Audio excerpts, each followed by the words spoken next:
Bach, Beethoven, and Mozart, and more recently, Yanni and Helen Jane Long.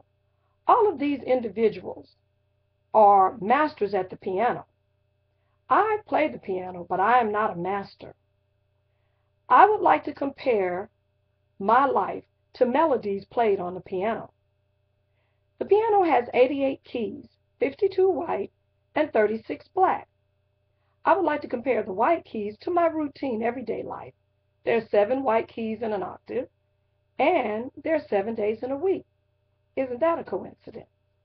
But the black keys, which represent sharps and flats in music, represent the incidences in my life. Sharps, which are brighter tones, flats, which are darker tones. Some of the sharps in my life and bright moments have been my marriage, having my 2 daughters, and having a grandson. Also, finishing nursing school and becoming a registered nurse. Some of the flats in my life has been my younger daughter having meningitis and being severely brain damaged after the illness. This was a flat for my entire family, but we knew we would have the challenge of helping her develop to her fullest potential throughout her life. Another flat in my life was my 4-year-old grandson being diagnosed with cancer, but thanks to God and the medical community, he is now a thriving 14-year-old teenager and cancer-free, which is also a sharp. Another flat in my life was being diagnosed with systemic lupus and being told that I would have to limit my activities to my physical stamina.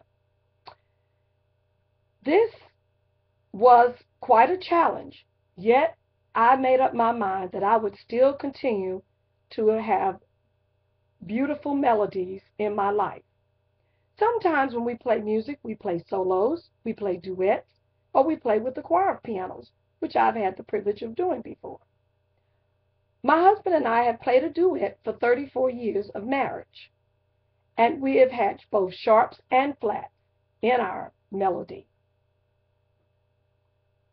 My family has played as a choir since I returned to school in August of 2012 to complete a bachelor's degree in business administration. Life is a series of melodies, and whether the melody is played loudly or softly really depends on how you view and the attitude you take towards your situation. That is why I've chosen to call this Melodies in the Key of Life. Life is a series of melodies, and sometimes when we lose special people in our lives, like when I lost my mother, they leave a haunting melody in our lives that we continue to play over and over in our hearts and minds for the duration of our life. Music empowers, strengthens, and encourages, as well as relaxes the human spirit. That is why I see life as a series of beautiful melodies.